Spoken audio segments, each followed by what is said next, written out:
Olá, estudantes do primeiro ano! Tudo bem com vocês? Temos mais uma aula de história. Vamos lembrar daqueles combinados. Lave sempre suas mãos e procure um lugar bem confortável para você assistir às aulas, fazer as atividades e aprender muito. E quais materiais nós vamos utilizar hoje? O caderno ou a folha para registrar a aula, lápis de cor ou canetinho que você tiver por aí, borracha e lápis de escrever. Eu vou dar um tempo para você deixar esse material bem pertinho de você, certo?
A aula 12 é uma aula de revisão das aulas anteriores, que tiveram como temas: aula 7, família; aula 8, escola; aula 9, escola também; aula 10, moradias; aula 11, identidade da criança, comunidade. Então, pegue lá o seu caderno ou a sua folha, coloque a data que você está assistindo essa aula, aula 12, História, revisão. Eu vou dar um tempo aí para você fazer, certo?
E vamos continuar?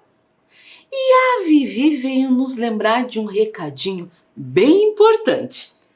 As pessoas se unem por laços de parentesco e de afeto, formando uma família. Isso nós vimos lá na aula que nós falamos da família, né? Que dentro da família tem pessoas que são parentes e tem aquelas pessoas que são tão próxima da gente, que a gente gosta tanto, que acaba fazendo parte da nossa família. Falamos também das crianças que moram em abrigos, que as pessoas que convivem naquele lugar, que cuidam delas, as outras crianças acabam fazendo parte da família delas também, certo? E por falar em família, olha o que a Vivi trouxe para nós. Vamos assistir a um vídeo com a participação da professora Ana Carolina e sua filha Helena, inspirado no livro Um Amor de Família, de Ziraldo. E vocês sabem quem é o Ziraldo? Ziraldo, ele é um cartunista, um desenhista, um jornalista, um cronista, um chargista, pintor e dramaturgo brasileiro. Quanta coisa, né? E ele escreveu vários livros infantis. Tem um que eu tenho certeza que você conhece. O personagem mais conhecido dele é o Menino Maluquinho. Mas hoje nós vamos ver esse vídeo que foi inspirado nesse livro, Um Amor de Família, que aparece ali do ladinho, certo? E como foi falado, esse vídeo foi com a participação da professora Ana Carolina e da sua filha Helena. Vamos assistir? Um Amor de Família, Ziraldo. Eu hoje vou apresentar a vocês a minha família. Este sou eu, o filho. Este aí, de óculos, é o papai. E esta, com a rosa no cabelo, é a mamãe. Este é o pai do papai. Ele é meu avô.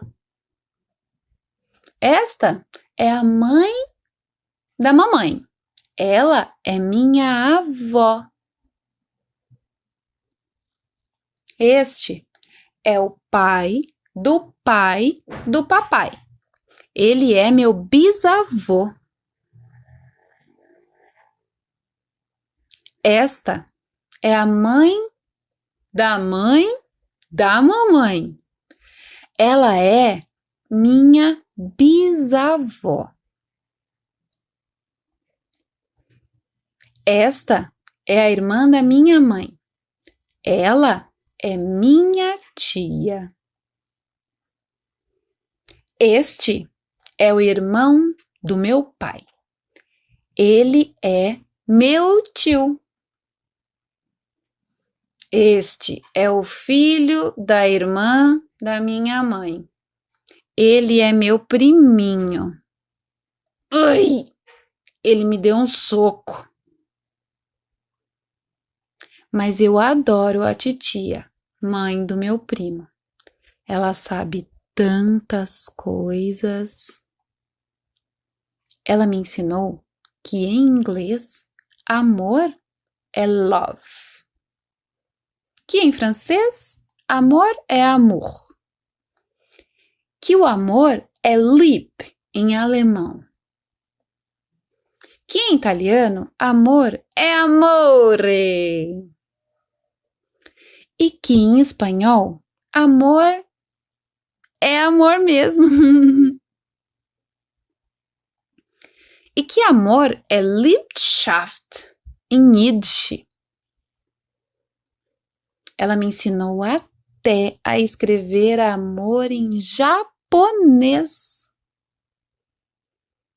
Meu primo é um pestinha. Mas minha tia é um amor.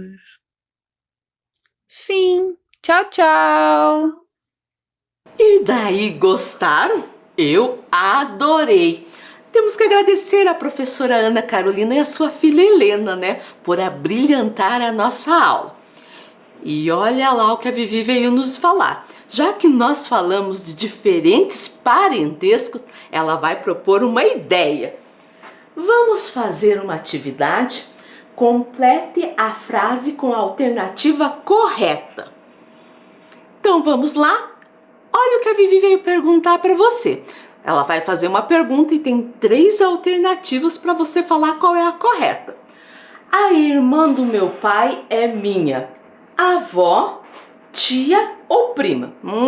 Pensa aí. Irmã do seu pai. Ou até poderia ser a irmã da sua mãe. O que ela é sua? Será que ela é tua avó? Será que ela é tua tia? Ou será que ela é tua prima? O que você acha? Se você falou que é sua tia, acertou. Vamos para mais uma? O pai da minha mãe é meu avô, tio ou irmão? Agora nós vamos pensar aí, por eliminação. Tio a gente já viu que não é, porque tio é irmão ou do pai ou da mãe, certo? Vai ser teu irmão se é pai da sua mãe? A única alternativa certa é o seu avô, certo? Vamos para mais uma. O filho da irmã da minha mãe é meu pai, irmão ou primo? Já descobrimos que a irmã do seu pai e da sua mãe é sua tia, certo? Agora, o filho deles, o que é seu? Será que é teu pai? Acho que isso não dá muito certo, não. Será que é teu irmão? Daí tinha que ser filho dos mesmos pais. Ou é o teu primo?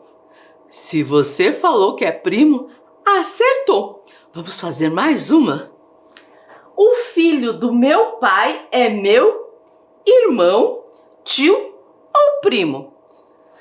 Professora, mas o meu pai só tem um filho. A gente aqui está usando a imaginação. Se tivesse mais do que um filho, o que ele seria seu? Essa tá fácil. Seria o seu irmão. Mais uma. A mãe do meu pai é minha prima, tia ou avó? O que você acha? Prima? Já vimos que é a filha do teu tio e da tua tia. Tia também não, então é a sua avó, certo? Falamos um pouquinho sobre os parentescos que a gente tem dentro de uma família. Então vamos continuar? A Vivi trouxe um recadinho bem importante.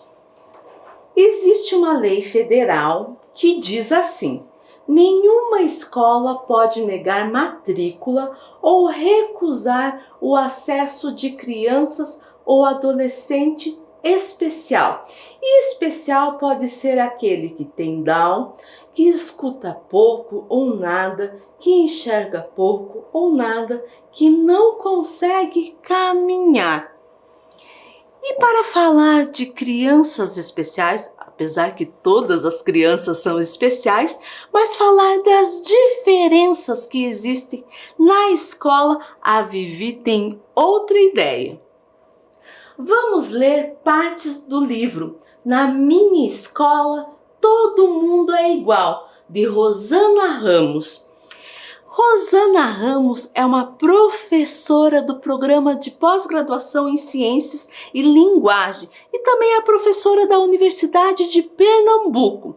E ela é autora de diversos livros infantis e também pedagógicos, certo? E tantos os livros delas foram publicados aqui no Brasil como no exterior. E entre eles está esse que nós vamos ler, que aparece aí na tela. Na Minha Escola, Todo Mundo é Igual. Esse livro nos mostra que as crianças têm direitos iguais e devem ser respeitadas nas suas diferenças. Vamos ler partes desse livro? Olhem lá na tela. Lá na minha escola, ninguém é diferente. Cada um tem o seu jeito, o que importa é ir para frente. Tem gente que não tem braço e que só joga no gol. Tem outro que não escuta, mas que dança rock and roll. Tem um com síndrome de Down, que é o mais prestativo da escola. Quando alguém tem um problema, é o que mais colabora. Tem também um autista que gosta de ficar sozinho, mas sempre na hora do lanche divide com o amiguinho. Tem criança gorda, magra, alta, baixa, rica e pobre, mas todos são importantes como prata, ouro e cobre. Tem gente que aprende depressa, tem gente que demora um pouco, mas isso não faz diferença, porque um ensina para o outro. Tem branco, negro e japonês. Isso não faz diferença. O importante para a gente não é o que vem de nascença. Tem nordestino, sulista, carioca e mineiro, amazonense, goiano, tem paulista e estrangeiro. Na minha escola se aprende que não existe perfeição e que todos nós precisamos é de carinho e atenção. Que bom se todo mundo pudesse entender direito, que tudo fica mais fácil sem o tal do preconceito. Que bonito, né? Esse livro fala da importância do respeito, a fim de nos mostrar que somos seres humanos e cada um tem o seu jeito. Isso não quer dizer que não consiga alcançar alguns objetivos. Aquele que não tem braço, ele pode escrever. Quem não escuta pode se comunicar muito bem. É mudo, mas se faz entender. Se está em cadeira de rodas, pode praticar esporte. Se não enxerga, ele sabe nos identificar pela voz, até pelo cheiro. Tudo fica mais fácil sem esse cruel preconceito e a gente utilizando o respeito, certo? E a Vivi tem uma perguntinha para você. Agora quero saber a sua opinião. Você acha que os ambientes e os móveis da escola são adequados para atender às necessidades das crianças especiais? O que você acha? Você acha que não só na escola, mas os outros espaços são adequados para atender às diferenças? Olhem lá a atividade que vocês vão fazer. Desenhe ou escreva o que você mudaria na sua escola para ficar mais acessível a todas as crianças. Uma escola acessível para todas as crianças é aquela que tem algumas adaptações. Por exemplo, uma adequação arquitetônica, ou seja, na construção dela, rampas para cadeira de rodas, banheiros adequados com corrimão, com pias mais baixas, até a sinalização visual, com cartazes ou luzes que chamam a atenção, ou até a parte tátil que a gente sente, né, na pele. Por exemplo, um caminho diferente que a gente possa andar, diferente de um ambiente para outro, bebedouros, móveis adequados, certo? Então é isso que você vai desenhar.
daí, já terminou sua atividade? Se você não terminou agora, você pode fazer depois. O importante é fazer todas as atividades, certo?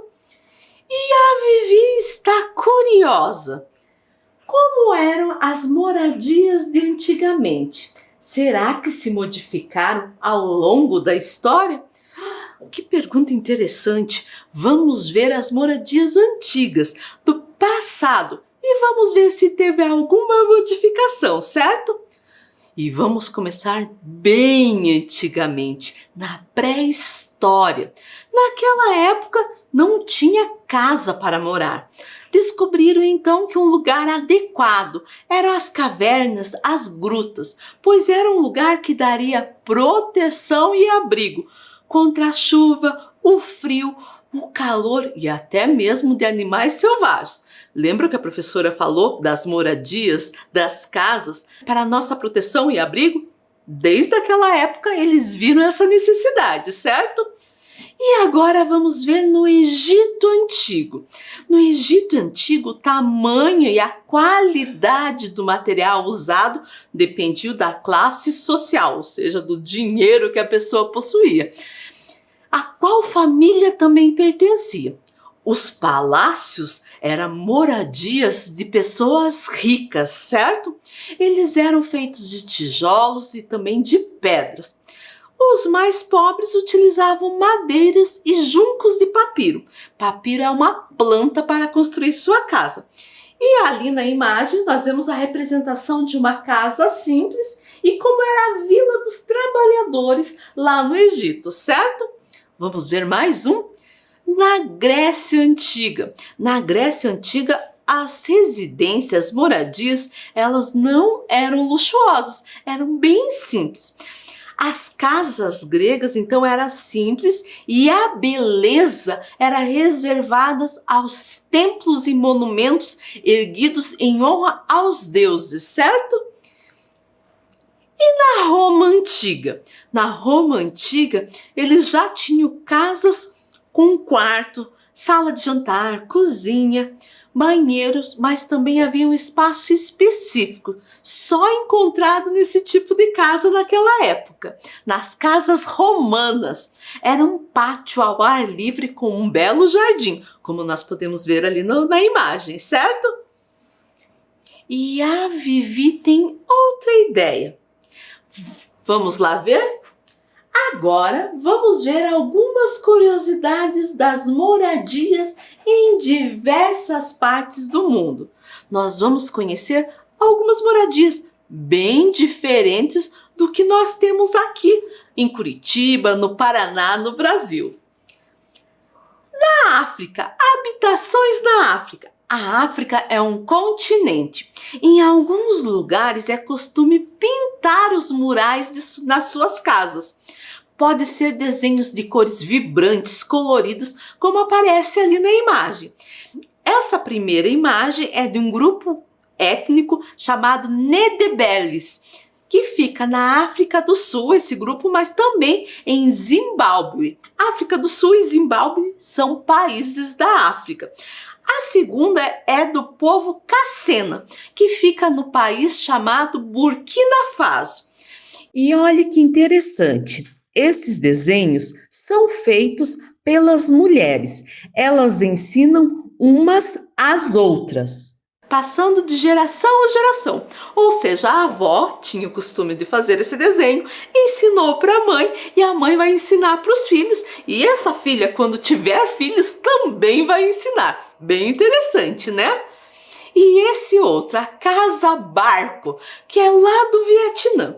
O Vietnã é um país que fica no continente asiático. E é um lugar com muitas praias, com muitos rios. Tanto que os pescadores moram em casas-barcos. E o interessante é que elas ficam assim, um do ladinho do outro, como aparece na imagem, naquela imagem aérea, certo? Acabam formando uma vila sobre as águas. E o legal é que nessa vila tem comércio, tem lojas e tem até escola para atender as crianças. Bem diferente morar dentro de um barco, certo? Vamos conhecer mais um lugar? as tendas árabes, que fica na Arábia. A Arábia fica na Ásia, no Oriente Médio. E lá tem o terceiro maior deserto do planeta Terra. Deserto é um lugar com bastante areia, certo? E lá é costume morar em tendas. Tendas, professora? Tendas feitas de tecido. Por que eles moram em tendas? Primeiro que eles não têm um lugar fixo, eles são nômades, eles acabam morando em outro, saindo de um lugar para outro. Pensar que lá o deserto, durante o dia é muito calor e à noite é frio, e também tem as tempestades de areia. Então quando eles sabem que tem um lugar que vai ter tempestade, eles não vão montar sua tenda lá, eles vão para outro lugar, certo? E olha o que a Vivi veio nos lembrar. As moradias podem ser divididas em diferentes espaços, como quarto, sala, cozinha, banheiro, entre outros. Eles são chamados de cômodos. Neles, a família convive e realiza diversas atividades. Vamos fazer uma atividade sobre isso? Olhe lá, tem uma casa mostrando alguns cômodos da casa. Eu vou falar uma característica desse cômodo e você vai me dizer onde ele aparece na tela da imagem, certo? Vamos começar? Local onde é preparada as refeições. Já conseguiu identificar onde é feita as refeições? Se você mostrou ali e falou que é a cozinha, acertou. Vamos para outro. Cômodo onde as pessoas descansam, dormem. O que você acha? Qual cômodo da casa é esse? Se você falou, é no quarto e mostrou essa imagem, acertou. Vamos para mais uma. Lugar da casa onde as pessoas se reúnem para conversar, assistir TV, receber visitas. Sabe onde que é? A sala. Acertou aí?